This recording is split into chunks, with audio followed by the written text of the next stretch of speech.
Assalamualaikum warahmatullahi wabarakatuh. Izin memperkenalkan diri, nama saya Salsa Andara dengan NPM 2211031025. Di sini saya akan menjelaskan tutorial pengisian SPP badan. Jadi di sini saya sudah mengerjakan terlebih dahulu SPP tahunan pajak penghasilan wajib pajak badan dengan nama wajib pajaknya yaitu Nuwairah Pharma Medica sesuai tugas yang diberikan untuk memenuhi tugas UAS Laboratorium Komputer Pajak. Jadi langsung saja yang pertama kita buka form SPP yang telah disediakan dan akan muncul tampilan SPP tahunan 1771 induk. Jadi pada bagian ini terdapat kolom identitas yang berisi NPWP, nama wajib pajak, jenis usaha, dan sebagainya. Jadi biasanya kolom yang ditandai warna merah itu wajib diisi, seperti nomor telepon. Di sini bisa kita langsung isi dengan 08. Dan untuk kolom sisanya akan otomatis terisi dari pengisian yang dilakukan pada lampiran lainnya. Selanjutnya, yang kedua, kita klik pada kolom tulisan induk. Nah, di sini ada beberapa pilihan yang tertera, yaitu induk lanjutan, lampiran 1, 2, 3, dan sebagainya. Di sini langsung saja kita ke lampiran khusus 1A. Nah, di lampiran khusus 1A ini ada apa aja sih dan informasinya kita ambil dari mana. Jadi pada lampiran khusus ini kita akan mengisi tentang penyusutan yang terjadi dalam sebuah periode. Jadi untuk menambahkan kolom seperti ini tinggal klik tambah pada bagian bawah kiri, secara otomatis akan menambahkan baris dan kolom untuk mengisi. Lalu untuk nama harta, bulan, tahun, dan harga perolehan dicatat secara manual berdasarkan perhitungan Excel yang telah kita isi sebelumnya. Nah, itu dapat dari mana? Bisa kita lihat di Excel. Di sini 12 data ini akan kita masukkan ke dalam lampiran khusus 1A tadi. Dari dari jenis harta printer, mesin, laptop, handphone, sepeda, Innova, mesin, vakum, mesin pengemas, AC, mesin pemotong, bangunan pabrik, kantor, dan bangunan pabrik 2. Jadi semua harta yang ada di data ini kita masukkan ke dalam SPP lampiran khusus 1A. Jika semua data sudah kita masukkan di sini, setelah kita memasukkan daftar penyusutan fiskal, berikutnya adalah membuka lampiran 6.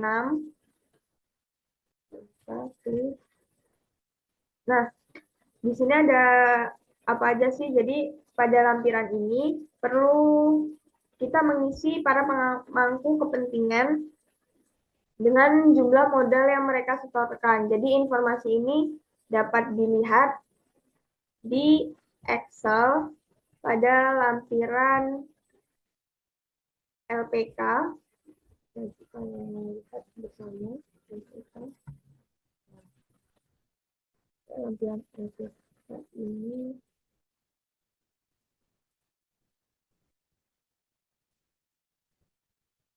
berapa sih persenannya yang Mandala, Gugun, dan Trans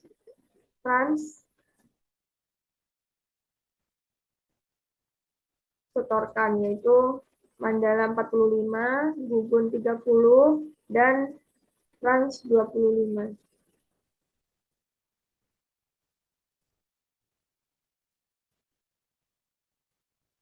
Jadi isi sesuai dengan persentase kepemilikan modal tertinggi ke terendah dan untuk rupiah diperoleh dari persentase dikali modal total modal awal pada soal.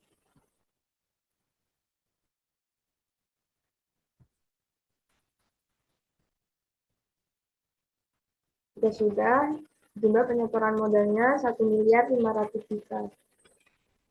Lalu selanjutnya kita buka lampiran 5. Nah, di sini pada lampiran 5 untuk mengisi jumlah dividen yang dibagikan. Jadi untuk pengisiannya hampir sama dengan lampiran ke-6, namun yang membedakan pengisian pada bagian dividen yang pada tugas ini tidak memiliki informasi apapun. Jadi pastikan jumlah modal pada lampiran ini sama dengan penyertaan modal pada lampiran berikutnya. Pada lampiran sebelumnya, yaitu lampiran 6.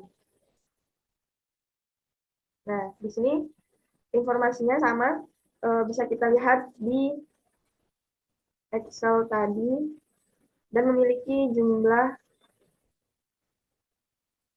penyertaan modal sama 1.500.000. Dan di bagian B terdapat daftar susunan pengurus dan komisaris. Di sini kita tambahkan saja, yaitu Mandala, Gugun, dan Trans.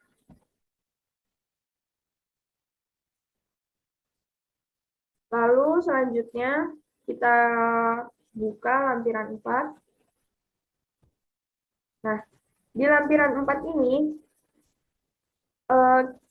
untuk mengisi segala penghasilan yang tidak termasuk objek pajak. Jadi pada tugas ini terdapat 2 penghasilan yang bisa dicatat pada bagian lampiran 4, yaitu bunga deposito atau tabungan dengan nilai dasar pengenaan pajak yang bisa dilihat pada Excel di bagian pendapatan luar usaha. Di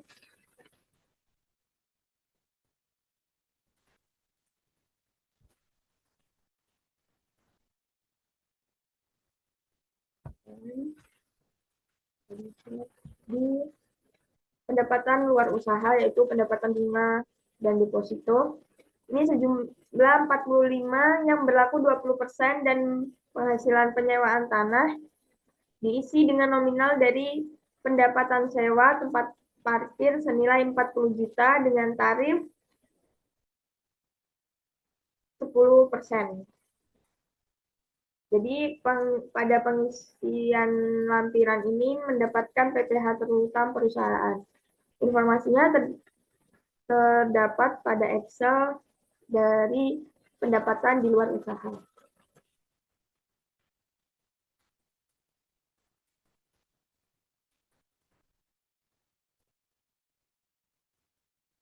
Bunga deposito tercatat 45 juta dengan tarif 20%, PPh terutangnya 9 juta, dan penghasilan persewaan atas tanah senilai 40 juta dengan tarif 10%, PPh terutangnya 4 juta, dan memiliki jumlah 13 juta. Selanjutnya, kita buka lampiran 3. Nah, pada lampiran 3 ini, untuk mengisi kredit pajak dalam negeri sesuai dengan ketentuan yang ada. Jadi pada bagian ini tuh yang dicatat adalah pasal 22, 23, atau 26 yang tertera pada tugas. Bisa kita lihat di Excel.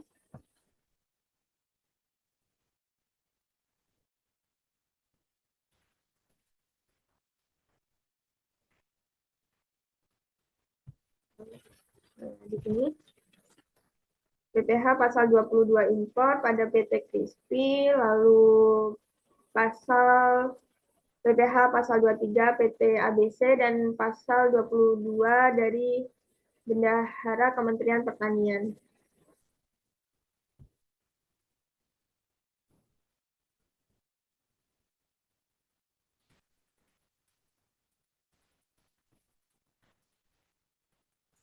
Jadi pada lampiran ini untuk nomor 1 dicatat sebagai PPh pasal 22 atas pembelian barang kepada PT Krispi, lalu untuk objek pot dihitung dari tarif dibagi dengan PPh pot yang berarti untuk tarif nomor 1 itu dikenakan tarif 0,5% dikarenakan pembelian impor.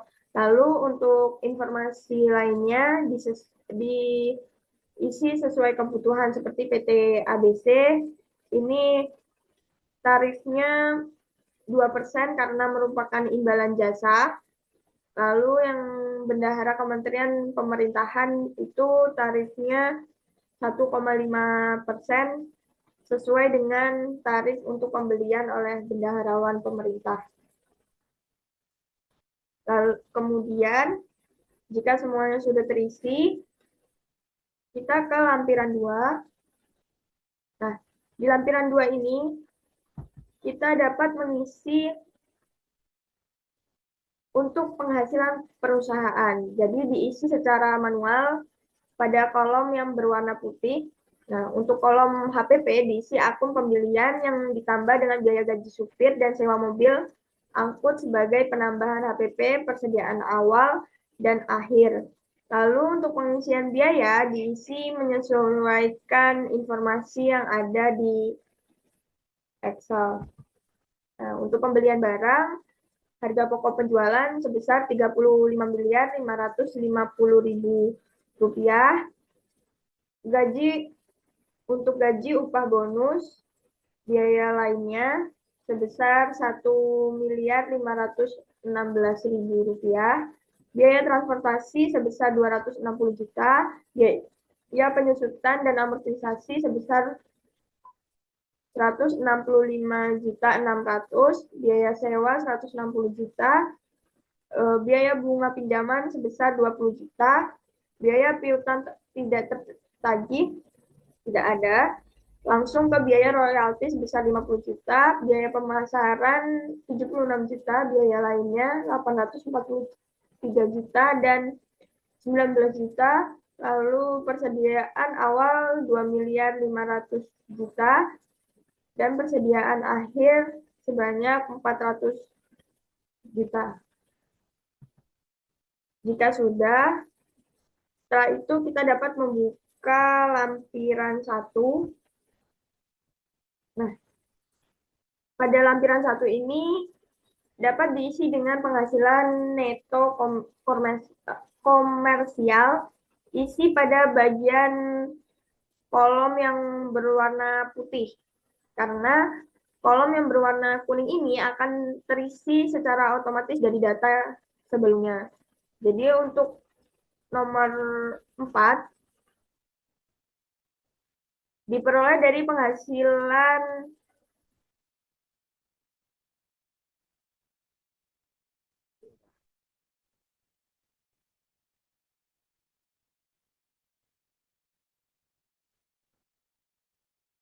diperoleh dari penghasilan luar usaha yang terkena PPh final seperti pendapatan bunga tabungan, deposito, dan pendapatan sewa. Nah, peredaran usaha diisi dengan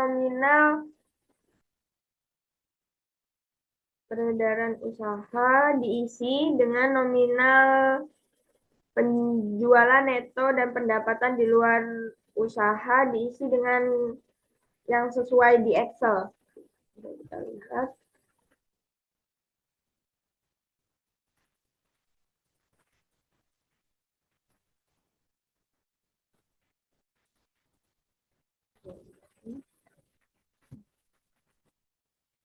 Di sini peredaran usahanya sebesar 41.270.000. Lalu harga pokok penjualan 37.650.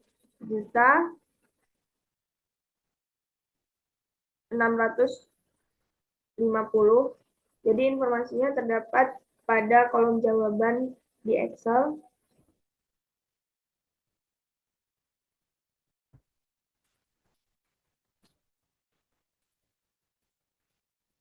Lalu untuk pengisian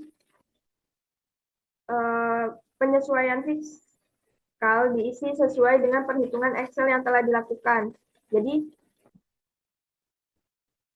untuk poin 5A diisi dengan koreksi fiskal biaya transportasi dikarenakan terdapat pembayaran ilegal pada dishub yang bisa menjaga hubungan dengan pemangku kepentingan. Terus poin 5C itu merupakan total dari koreksi fiskal biaya gaji supir. Terus untuk poin lainnya diisi sesuai dengan koreksi yang telah dilakukan. Kemudian buka lampiran induk.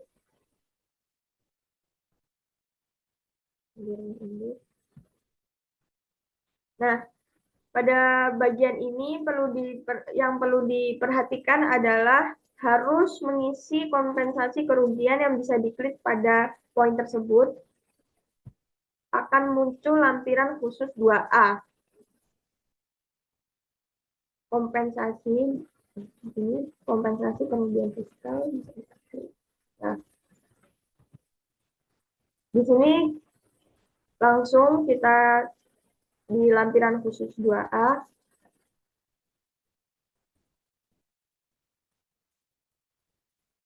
Nah, maka tampilan lampiran induknya akan seperti ini dan pastikan PKP sesuai dengan perhitungan PKP pada Excel karena nominal yang akan digunakan untuk mencari PPh pasal 29 atau 28.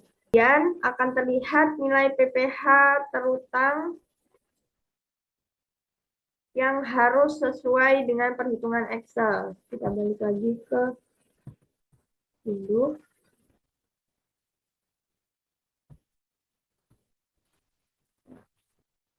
PPh terutang.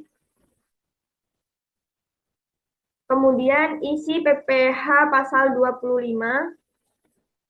Catat sesuai dengan nominal yang ada pada bagian keterangan lainnya. Dengan nilai SPT PPh 25 dicatat hanya pokoknya saja. Setelah itu, pengisian dilakukan maka akan muncul nilai PPh pasal 29 atau 28. Setelah kita isi di sini, akan muncul PPh yang kurang dibayar, yaitu PPh pasal 29 sebesar 282.945.786 rupiah. Setelah itu, kita buka induk lanjutan.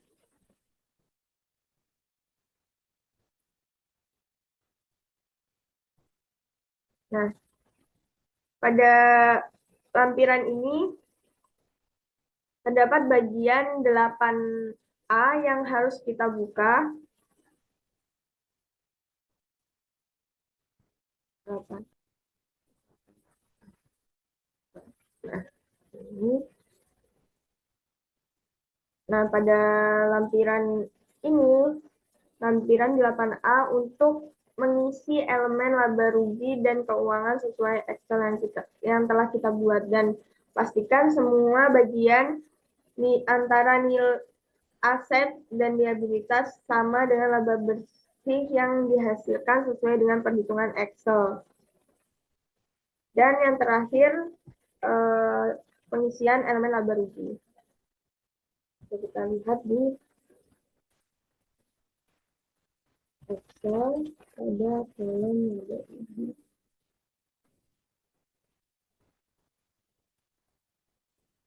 Di sini semua informasi ada di sini dan tinggal kita masukkan ke SPT.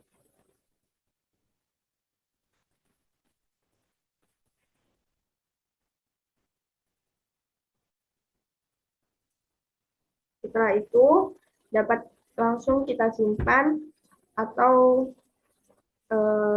kita PDF-kan.